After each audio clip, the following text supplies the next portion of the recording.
The oppressive weight of bureaucracy hung in the air like a thick fog, strangling creativity and freedom. Sam Garrett could feel it creeping closer as he opened the mailbox and spotted an envelope from Pineview Gardens, his neighbor and, in theory, supposed protector of aesthetic rules and regulations. Community Compliance Review, it read, innocuously enough, but the words twisted in his stomach like a serpent ready to strike. Just ignore it, he muttered to himself, tossing the flyer into the passenger seat of his rugged pickup.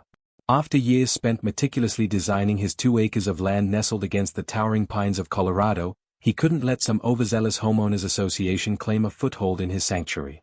His property wasn't just dirt and grass, it stood as a testament to his unyielding pursuit of autonomy. With a deep breath, he pushed the thought aside. He was home.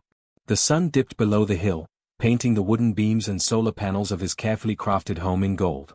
As he stepped onto the porch, welcome peace washed over him. The air was filled with the fragrant scent of roses and fresh soil from the garden Dana, the love of his life, had tirelessly nurtured for years.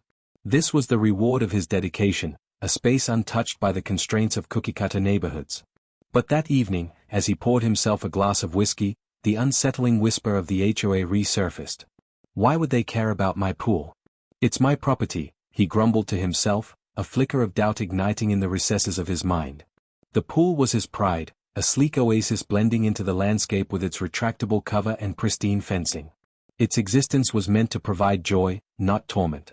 Days drifted by like clouds across the horizon until, finally, that unsettling whisper transformed into an invasive shout. It happened on a Thursday afternoon, as Sam returned from a business trip, a buzz of excitement turning swiftly to dread. He stepped out of the truck, heart racing, craving the calm routine of a cold beer by his pool. But as he approached the gate, his breath caught in his throat. Heavy iron bars ran parallel across the entrance, shackled with a chain, locking him out of his own paradise. A garish sign flapped in the wind, *restricted access, closed by order of Pineview Gardens. That *, a sickening sense of disbelief churned his stomach. No, no, no, was all he could murmur, gazing at the gate like it had sprouted monstrous limbs. Sir, came the gravelly voice of a miscreant standing near the sign, flanked by a second goon whose frame resembled a freight train. Step away from the gate. What are you, my prison guards? Sam snapped, incredulous. You have no authority here, this is private property. He felt anger unfurling within him, a potent energy that ignited his instincts like a match to dry grass. Per Pineview Gardens bylaws, we have received multiple complaints, the goon droned monotonously. Your pool is deemed a recreational feature, and we're closing it until a compliance review is completed. Compliance review.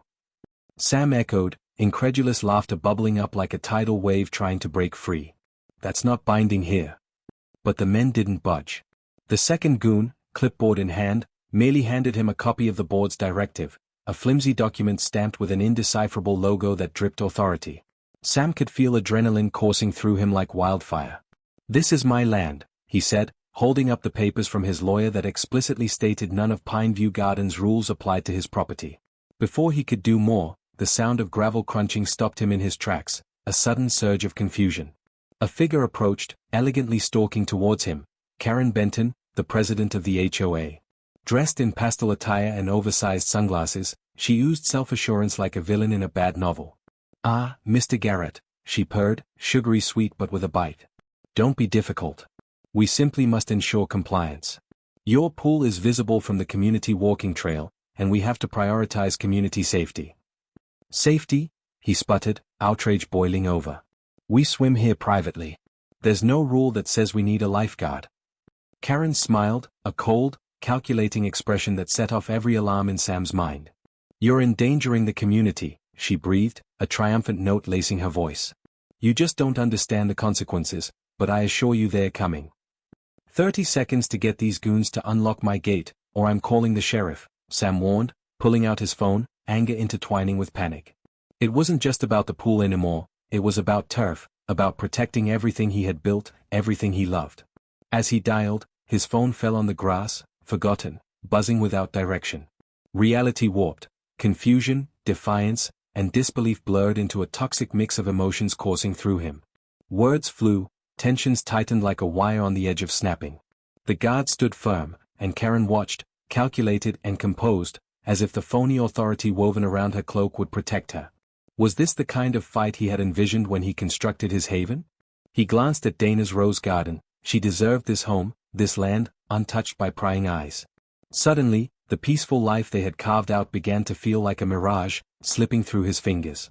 In that moment, beneath the dimming light, something inside him hardened. This wasn't just an assault on his property, it was a challenge to his very essence. Sam was ready. The silence that followed was heavy with unspoken resolve, and he sensed the storm brewing just beneath the surface. Bring it on, Karen. I dare you. You want a war? His heart pounding, he knew this would escalate. But never in his wildest dreams could he have foreseen just how far the war over a pool would stretch, or how much he would have to lose to reclaim not just his property, but also his dignity. He'd light the fire, now he just had to keep it burning. In that moment, beneath the dimming light, something inside him hardened. This wasn't just an assault on his property, it was a challenge to his very essence. Sam was ready. The silence that followed was heavy with unspoken resolve, and he sensed the storm brewing just beneath the surface. Bring it on, Karen. I dare you. You want a war? His heart pounded as adrenaline surged through him, a spark igniting a decisive fire within. As the sun lowered behind the pines, shadows stretched across his carefully maintained garden, and he knew he had to confront the tide that was gathering against him. Turning his back on the gate, he stormed toward the house, feeling angry energy pulse through him. He wouldn't cower. The workers left by the HOA didn't intimidate him, they were mere tools in Karen's manipulative, relentless game. He had to show everyone, his neighbors, the guards, Karen herself, that his home was not up for debate. The moment inside the house was a blur of movement. He raced to the living room and began grabbing documents, the deed, the surveys, the legal correspondence, every piece of paper that testified to his ownership. As he gathered his evidence, Dana rushed in, her expression a mixture of concern and fury. Sam, what just happened? She asked, eyes wide. He met her gaze, feeling a swell of determination as he piled the papers together. Karen's gone too far. She's trying to take my pool, my home, everything we've worked for. I'm not going to let her get away with this. Dana stepped closer, scanning the unfolding chaos, her worry mingling with pride at his conviction. We need a plan. If you're fighting this, it might get messy. I won't let her ruin this for us, she said, the passion lifting her voice. The fire between them was palpable, a charge that electrified the air. They spent the night strategizing, poring over legal documents and researching every nuance of property law. They crafted a timeline of events, detailing each instance of their run-ins with the HOA. The phone call with Karen played over and over in Sam's mind, her silky threats echoing louder with every second. Hours drifted away in a haze of paperwork, and before they knew it, dawn crept in through the windows, casting a soft glow over their shared resolve. Sam could feel a plan forming, solidifying like the foundation he'd laid for his home years earlier. He would draft a formal letter, a declaration that would outline his rights, demand clarity regarding the unilateral actions of Pineview Gardens, and seek a formal resolution. Days passed, each laden with tension, as Sam meticulously prepared for the inevitable confrontation. He heard Karen's board was set to meet within the week to discuss community issues, and he refused to be an unseen participant in his own life. He needed his voice to be heard, loud enough for the entire community to listen. On the morning of the meeting, his stomach twisted with anticipation. The prospect of facing Karen in a room full of neighbors felt daunting, but he remembered what he was fighting for, the very home he and Dana had built. They arrived early, taking a seat in the back of the crowded room. Sam watched as Karen entered, already commanding attention, her presence slick with confidence and arrogance. Dressed in a tailored blazer, she surveyed the crowd like a queen about to address her subjects. Meanwhile, an older couple whispered nervously in front of him, their voices trembling with uncertainty. I can't believe she's still trying this, the woman murmured, wringing her hands. Maybe if we all stand together, we can put a stop to it, her partner encouraged, glancing over his shoulder at Sam, who nodded faintly. Yes, he thought, strength in numbers. As the meeting began, the air crackled with nervous energy. The board members droned on about community landscaping and compliance issues. Karen sat poised at the front, her gaze sweeping across the room, searching for those who would support her whims. Sam's heart raced as he waited for his chance to speak, mustering every ounce of courage. Finally, she took the floor, spinning a tale of urgent need, of danger lurking near the trail. We must prioritize the safety of our community, Karen declared, her voice echoing through the room like a hammer struck against an anvil. The pool is a liability. We can't let reckless homeowners put the entire neighborhood at risk. Sam couldn't hold back any longer. "Excuse me," he interjected, standing up before he could fully process the ramifications. The room fell silent, a collective gasp echoing in the air. All eyes turned to him. "I live in that house, I own that pool, and my property is not under your jurisdiction." Karen's eyes narrowed, but Sam pressed on, the words spilling out as if the dam had finally broken. "You have no right to dictate what I do with my land. Your guidelines mean nothing here. I have documents that prove my ownership, my right to enjoy my home without interference." The murmurs rose among the neighbors, some clearly unsettled by the confrontation, others nodding in hesitant agreement. Karen's expression transformed, a flicker of uncertainty sparking within her facade of control. She tried to rebut, pointing fingers at safety issues and raising her voice, but Sam continued, his confidence surging as he spoke about the importance of defending personal property rights, the right of every homeowner to feel secure in their own space. One by one, murmurs of support rippled through the crowd, emboldened by his stand. Sam felt the tide turning, a surge of unity manifesting against the specter of bureaucracy. And in that moment, under the scrutiny of neighbors who once feared Karen's authority, he realized the battle was never truly against her but against the fear that had held the community hostage. "Yes, we can bring this to a higher authority," Sam called out over the noise, feeling electric as he motioned to the group. "If you believe in homeowners' rights, our right to our own spaces, then stand with me. Together we can defend our homes from this abusive overreach." As waves of support washed over him, Karen's face contorted with rage, helpless before the coalition forming against her once imposing rule. Her grip on her power was slipping, unraveling like a badly sewn seam. And for the first time, it felt like Sam wasn't just fighting for a pool or a plot of land, he was spearheading a movement, awakening his neighbors to the power of collective resistance. The room erupted in shouts and cheers as voices joined in solidarity, drowning out Karen's last desperate pleas for order. Sam stood tall, heart pounding with exhilaration, riding the current of hope and determination fueling the room. Freedom was not just within reach, it was a rising tide that couldn't be denied.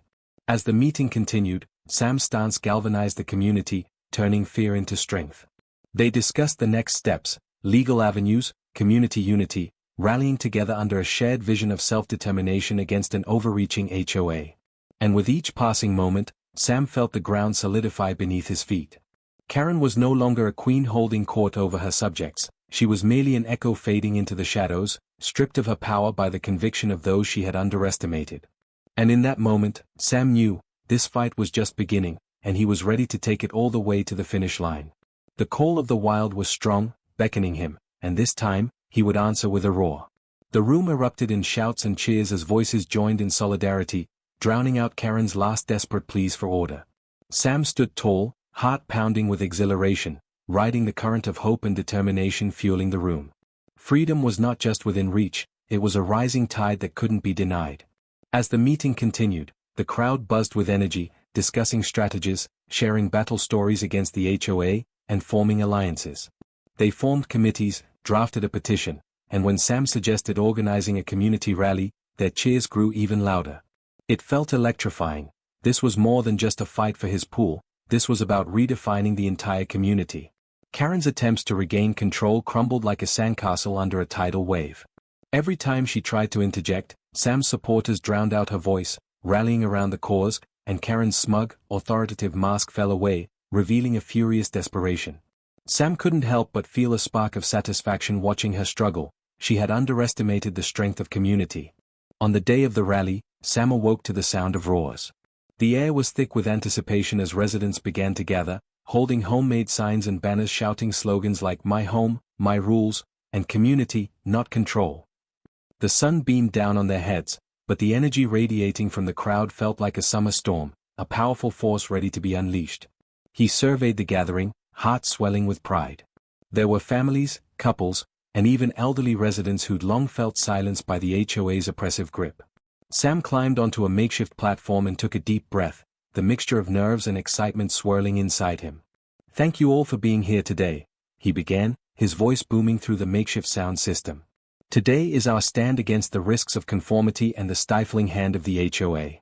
We are not just fighting for our private properties, we are fighting for a sense of belonging, a community that respects individual choice." A roar erupted from the crowd, and Sam felt the rush of empowerment like wildfire in his veins. He continued, allowing his passion to guide him. We all deserve a place to call our own, where creativity isn't strangled, and where our homes reflect who we are. We won't let anyone take that away from us. Together, we're stronger. As he spoke, he could see Karen lurking at the edge of the crowd, flanked by a few board members. The sight of her visibly flustered, scribbling notes in her notepad, stirred something deep within Sam, an urge to push harder. Let's make sure our voices ring out through this town. Let's petition, let's stand together, and let's remind Pineview Gardens that we are the heart of this community. A wave of chants rose up, louder and more defiant than ever. We won't back down. They filled the air, echoing off the trees that had sheltered Sam's home through all those years. But amidst the cheers, Karen finally broke from the shadows. With a steely resolve, she strode toward the platform, trying to cut through their joyous uproar. "This nonsense has to stop," she shouted over the crowd, her voice laced with authority. "You are all part of this community whether you like it or not, and disrespecting its rules is unacceptable." But the crowd grew louder, unfazed by her presence. "Our rules," they shouted back in unison. Undeterred, Karen shoved a hand into her blazer pocket. "If you want to fight this, then you're only tearing our community apart from the inside with your reckless decisions. I'm prepared to escalate this to legal action, and you'll see how unwelcome your rebellion will make you." Sam stood firm, refusing to let her intimidation sway the spirit of the assembly. "You don't scare us, Karen. We're ready to defend our rights with everything we have. This isn't about tearing the community apart, it's about building a better one, together." As the crowd echoed his sentiment, Sam felt a thrill course through him, but then he caught a glimpse of something else in Karen's eyes, fear masked by rage. She realized that her grip was slipping, and, in response, her desperation turned ruthless. "Fine. If you want to make this public, then let it be," she retorted, a cruel smile lighting up her face. "But know this, Pineview Gardens will not back down lightly. We have resources, we have lawyers, and we are prepared to defend our interests." The crowd fell silent, tension thick in the air. But Sam's voice broke through, steady and unwavering. "Then let's settle this in court. We believe in our rights, and I know we have truth on our side." With renewed purpose, he realized this was more than just a personal challenge. It had transformed into a cause.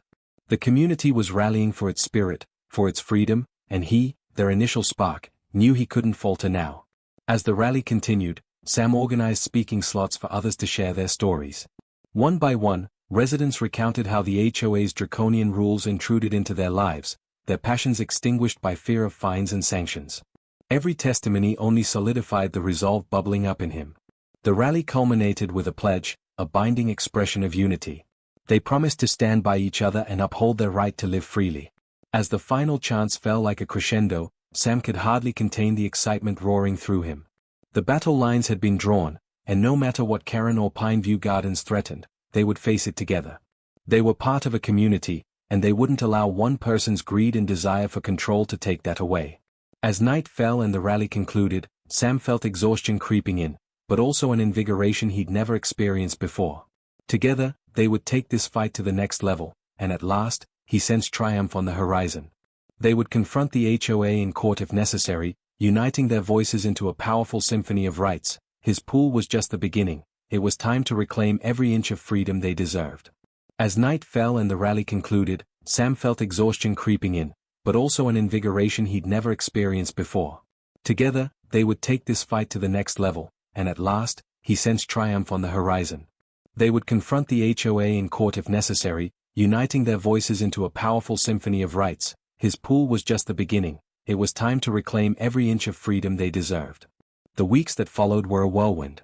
They organized meetings, created alliances with sympathetic neighbors, and gathered testimonies that painted a damning portrait of the HOA's overreach.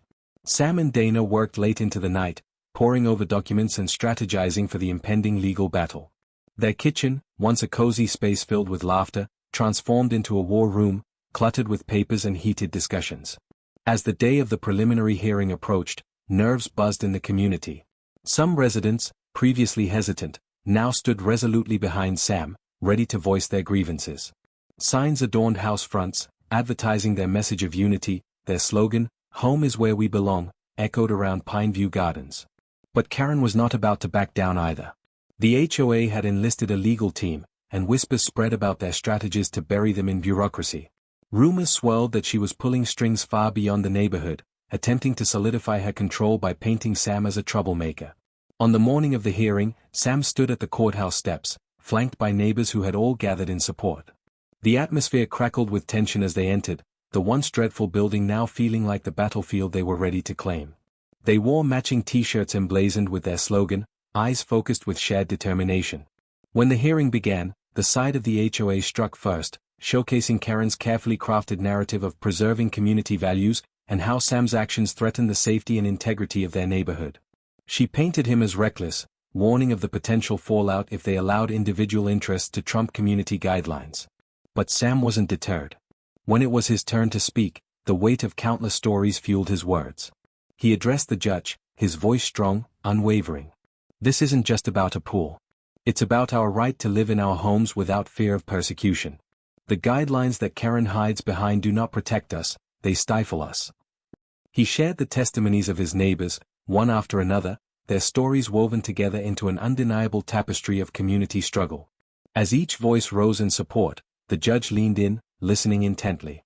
Faces shifted in the courtroom, neighbors worn down by fear of the HOA now sat tall, their stories resonating like thunder. After hours of arguments, the judge called for a recess.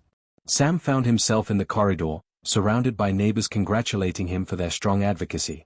He allowed himself a moment of pride as he observed the shift in energy. People who had once felt powerless were energized, standing together against a common enemy. When the hearing resumed, the judge announced her ruling.